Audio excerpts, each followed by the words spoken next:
Welcome to this video in Act 4, Scene 2 of Othello. Make sure you've got a note-taking sheet with you to record your ideas as you listen to the video. If you don't have one, you can use this template that I've got on the screen here. So feel free to pause the video and copy that template down before you continue. Okay, so where are we in the play then? Well, here's our plot summary using Freytag's pyramid. Obviously, it's a limited depiction of the tragic trajectory, however, it will do for now. So we've seen the exposition of the play, Othello's nobility against a background of xenophobia. At that point, Othello has eloped with Desdemona. Iago and Rodrigo have made Brabantio aware of that. We've seen Iago manipulating Rodrigo, but presenting an honest face to Othello, and the Duke has given permission to Othello to marry Desdemona, and they have set off for Cyprus. In the rising action of the play, Shakespeare has shown how one's insecurities can be exploited, and chaos has really descended on the play. We see that symbolised in the storm at the start of Act 2. We also see that symbolised in the drunken fight between Cassio and some other characters. After that, Cassio has been demoted, and Iago has used this as an opportunity to stage an apparent affair between Cassio and Desdemona, because Cassio has been going to Desdemona to ask for her help in getting his job back. We've seen the climax of the play, which shows deception and duplicity dominated, and the power of jealousy was clear there. At that point in the play, Othello and Desdemona have argued about a handkerchief that Desdemona has lost, and which Iago has used as evidence that Cassio has been having an affair with Desdemona. The handkerchief has been given to Bianca, who is introduced at that stage of the play as well. Othello has seen Bianca with the handkerchief, and he takes this as proof of Desdemona's infidelity, then striking Desdemona, so a clear sign of Othello's increasing violence at that point of the play. We've now entered the falling action, where we see the combination of Othello's increasing corruption and Iago's lust for power plunge society into chaos and disorder. In today's scene, Othello verbally abuses Desdemona, who is now very different to the determined, self-possessed character of Act 1, and we also see that Iago's plans develop. Okay, so what exactly happens in Act 4, Scene 2? Well, at the start of it, Othello is on stage with Emilia. He quizzes Emilia, asking if she's seen anything suspicious taking place between Desdemona and Cassio.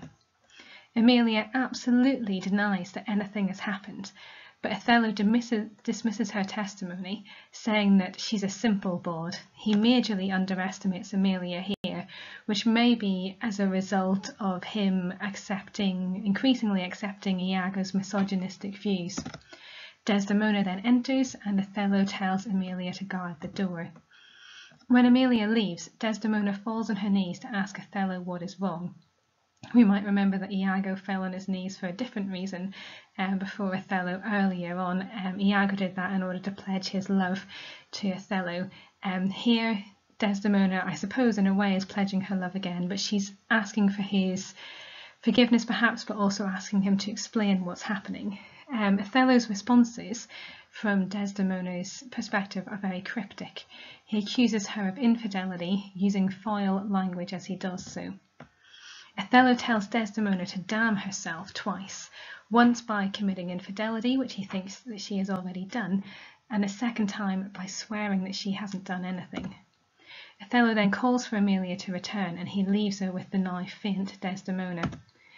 At this point, Desdemona instructs Emilia to make the bed, using her wedding sheets, which are very symbolic of the love that Othello and Desdemona once had, of the purity of that love, which has now been destroyed.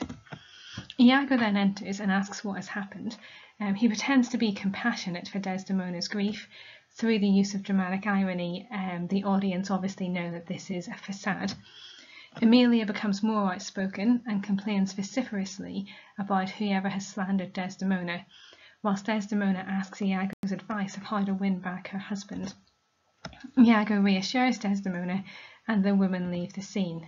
At that point, Rodrigo enters, We haven't seen him for a while, and he complains that he has absolutely no money left and he has still not won Desdemona. Now, in Act 1, we saw Iago telling Rodrigo to put money in thy purse, and it was obvious that Iago was going to use that money somehow for himself. Rodrigo says that he will give up pursuing Desdemona if she'll only return the jewel that he sent her via Iago. So it seems that what's happened here is that Rodrigo has either given the money to Iago or he's used it to purchase this jewel as a gift to win Desdemona's heart. Iago, of course, has taken the jewel and used it for his own purposes. Rodrigo is still Iago's dupe at this point of the play. Then Iago persuades Rodrigo that actually everything's not over yet. There's still a chance that he can win Desdemona's heart, and that in order to do so, he has to murder Cassio. We see in this scene of the play that Emilia's character has really transformed from what she was like at the start of the play. When Emilia first appears on stage in Othello, she's portrayed as being very meek, very quiet, and very compliant in public. Iago says to her, "Would she give you so much of her lips as of her tongue she oft bestows me, you'd have enough." Well, actually, he says this to Desdemona in Emilia's presence, and by this he means that when they're in the home, Emilia often complains, argues with Iago, but she's very silent when they're in public. Now, we don't know if that's true or not. However, Iago does seem to be very dismissive, very derogatory towards his wife, and Emilia doesn't stand up for herself at that point in the play. By Act 3, Emilia is presented as a pawn in Iago's Machiavellian game. So it's Emilia who finds and gives the handkerchief to Iago, and who doesn't mention it to her mistress when Desdemona realises that it's lost. And Emilia says, as an aside, "My wayward husband hath 100 times wooed me to steal the handkerchief." So Emilia seems to recognise here with the adjective wayward that Iago makes wrong decisions, that he is in some way immoral. However, she still craves his love, his compassion towards her, and so she tries to please him at that point of the play. However, there's an odd contrast, because it's also Emilia who counsels Desdemona in Act 3. She warns her mistress that Othello's jealous, hinting to her that the situation must be dealt with differently to the way in which Desdemona is dealing with it at that point. And we start to understand that the treatment that Emilia has received in her marriage with Iago has led her to be circumspect in her actions. So she doesn't speak until she's absolutely sure what course of action to take. She doesn't mention the handkerchief because she's being cautious. She doesn't know what Iago's going to do with it, and therefore she doesn't know whether she should give up that information or not. However, she is comfortable with speaking to Desdemona about Othello's jealousy. So it's not that Emilia is part of Iago's plan in a malevolent way. She's just taking whatever course of action seems to be practical at that point of the play. And Emilia says to Desdemona, "Jealous souls will not be answered so. It is a monster begot upon itself." Emilia seems to be very aware of the evils of the human condition in a way that Desdemona isn't. And we wonder here whether this is Emilia's experience of marriage, of a difficult marriage, that has taught her this about jealousy. Later on in the play, Emilia does refer to Iago's belief that she has slept with Othello, and maybe she's seen the fruits of jealousy firsthand at home. So, in Act 4, Scene 2, Emilia still appears to be ignorant of Iago's plans, and she defends Desdemona to Othello, and then loudly and unreservedly complains about whoever has lied about Desdemona's infidelity. Even though Iago commands her to be quiet, Emilia rebels and continues to speak. And this is really where we see Emilia's character start to change. Previously, she has followed Iago's instructions to the letter. However, here she doesn't do that. At the start of the scene, she says, "I durst, my lord," this is to Othello, "I durst, my lord, to wager she is honest, lay down my soul at stake." So it's not just that she defends Desdemona, but she's staking her soul on this. She makes it very clear where her loyalties lie. And then later on in the scene, she says, "A halter pardon him, and hell gnaw his bones." So the halter would be the hangman's noose, and hell would be the punishment for whoever is slandering Desdemona. That violent verb nor that you might remember from walking away if you did GCSE, AQA for GCSE, shows the pain and suffering that Emilia wants to wish upon whoever is saying these things about Desdemona. And then Emilia says, the more is abused by some most villainous knave. Of course, there's dramatic irony here again. Iago's on stage and the audience know that Emilia is actually calling her husband a villainous knave. But she's very clearly staking her claim to being loyal to Desdemona. It's just at this point of the play, Emilia thinks she can also be quite loyal to Iago as well. So, looking at Othello's character in the play then, and we've talked about linguistic convergence before, that is the process by which Othello's language is becoming more similar to Iago's language. So in Act 1, Othello had referred to Desdemona as the gentle Desdemona, the lady, this fair lady, my wife. We see the progression under Iago's influence across to Act 4, Scene 1. And then in Act 4, Scene 2, he comes up with some new insults for her. So initially he calls her Chuck, which, whilst being maybe quite affectionate in some ways, is also very belittling, quite patronising. We see Macbeth using the word Chuck to Lady Macbeth towards the end of that play, when he's diminishing Lady Macbeth's involvement in these actions. And then as the scene progresses in Othello, he says that Desdemona is grim as hell. He calls her a weed. He says she's a public commoner, an impudent strumpet, and then that all accumulates in the phrase, that cunning whore of Venice. So here he stereotypes Desdemona, saying that she's just like all the other women who lived in Venice at the time. Now, we know from the historical context that whilst Venice was a very sophisticated naval port, a centre of cosmopolitanism, at the same time it also had a reputation, whether justified or not, for high levels of sexual immorality. And so Othello seems to almost have bought into that preconception about Venice and has decided that there's no way that Desdemona could escape her background. Then Othello gives a couple of speeches, which in some senses are quite chaotic. He says, the fountain from the which my current runs, or else dries up, to be discarded thence, or keep it as a cistern for foul toads to knot and gender in. And the fountain has connotations of purity, which Othello believes has now been corrupted by Desdemona's actions. So we might think about the start of Act 2, Scene 1, where Othello talks about Desdemona being his soul's joy, and that kind of transcendent, pure love that they had at that point of the play. So now that the plentiful supply of water has dried up, so too has Othello's passionate love. A cistern, which is referred to here, is a reservoir for water, often being used to store rainwater. So unlike a fountain, the water in a cistern is not free-flowing and it can become stagnant, as it has here.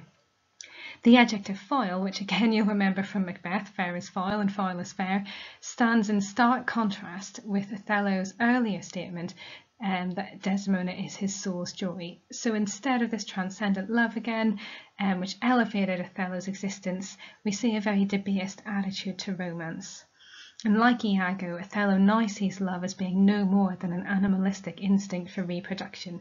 And we've talked about plenty of instances of animalistic language, particularly in a racist context at the start of Act 1. Later on in the scene, Othello gives another speech and he says, was this fair paper, this most goodly book, made to write whore upon? What committed? Committed? O thou public commoner, I should make the very forges of my cheeks that would to cinders burn up modesty, did I but speak thy deeds. What committed?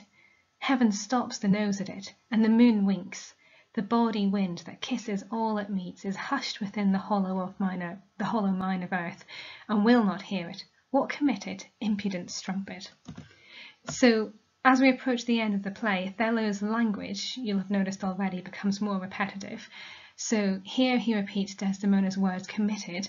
In earlier scenes he repeated handkerchief in an increasingly furious way. And this breakdown in his language highlights the deterioration of his psychological state. Othello then uses references to goodness, so he speaks about modesty, which would be associated with chastity, with faithfulness to a husband or wife. He also refers to heaven, and this is to emphasize his belief that Desdemona's infidelity is a hellish act. And the imagery of burning up also alludes to hell, and of course we think here about Iago's frequent allusions to hell in the play, and Othello is becoming more and more similar to Iago's character. And it's notable here that Othello is speaking in blank verse rather than prose.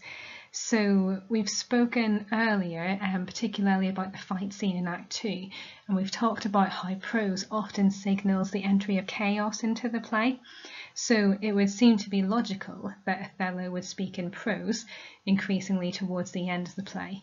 That doesn't happen, and he actually speaks in blank verse, particularly in Act 5 as he's preparing for the murder.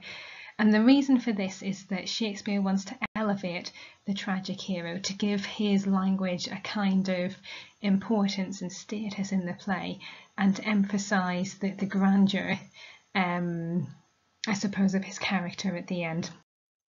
Desdemona is another character who's transformed throughout this scene. In the play's opening scenes, Desdemona is presented as determined, assertive, self-possessed. She rebels against her father's wishes, eloquently asserts her divided duty, and she attempts to find a way to reconcile her loyalty to family as well as to her new husband. And her decision to travel to Cyprus with Othello's fleet reveals her courage and her deep love for her husband. So we see in Act 1, Scene 3, Desdemona asserts, "I did love the Moor to live with him." She's saying she's not going to stay behind in Venice. She's going to go to Cyprus no matter what the dangers are. She will be loyal to her husband. Then at the start of Act 2, we witness Desdemona jesting bodily with Iago in order to pass the time waiting for Othello. Then she seems to cast that role aside and expresses her love for Othello. And it's a little bit unsettling that as soon as Othello comes on stage in Act 2, Scene 1, Desdemona becomes quieter. And there's an early hint that she will become subservient to him, that maybe she hasn't demonstrated the full range of her character to her new husband. Cassio, of course, in Act 2, Scene 1, a very famous quotation, refers to Desdemona as our great captain's captain. She is in charge in some ways of Othello at that point.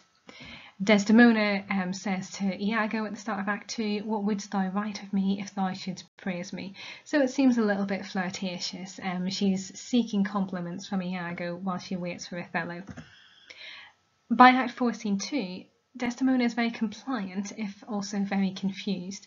She enters the scene asking, "My lord, what is your will?" and then, "What is your pleasure?" And she seems to be very keen to serve Othello, even though at times she does attempt to defend herself against his accusations. Then when Othello leaves the scene, Desdemona is half asleep. She's stunned, she's fainting because of what he has said.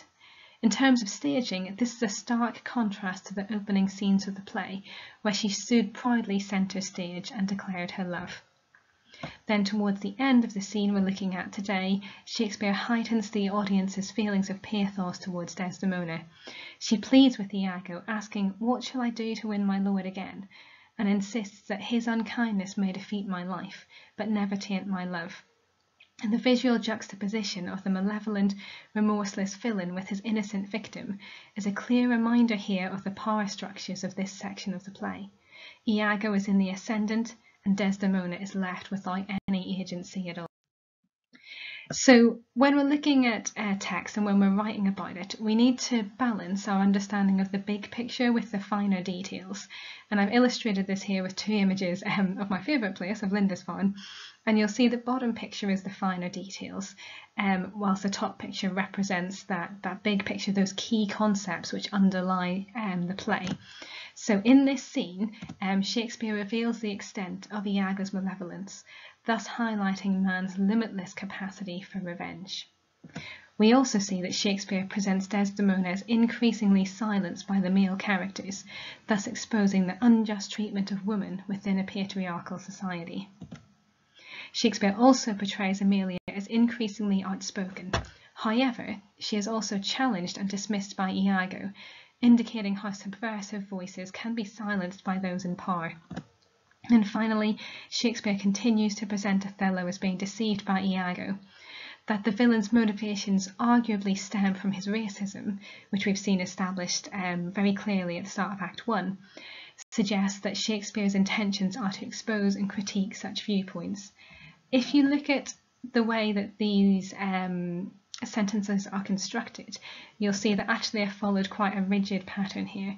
So we have, starting off at the start of each one, a analytical verb, so reveals, presents, portrays, continues, and then I focus on a particular character and a particular characteristic that's shown in the scene, so Iago's malevolence, Desdemona's increasingly silenced, and so on. And then I've used a kind of linking phrase, so thus highlighting, thus exposing, indicating how, in order to is also quite a popular one. And those phrases are really a springboard from the specifics of the play, so this specific picture down here, to the big ideas, so limitless capacity for revenge, treatment of women within a patriarchal society. So we're going from this small specific picture to the big picture, the overall idea that Shakespeare is trying to communicate. Okay, thank you very much for listening, and if you're using the Cornell note-taking sheet, I recommend you stop the video and finish the final 2 sections of that sheet.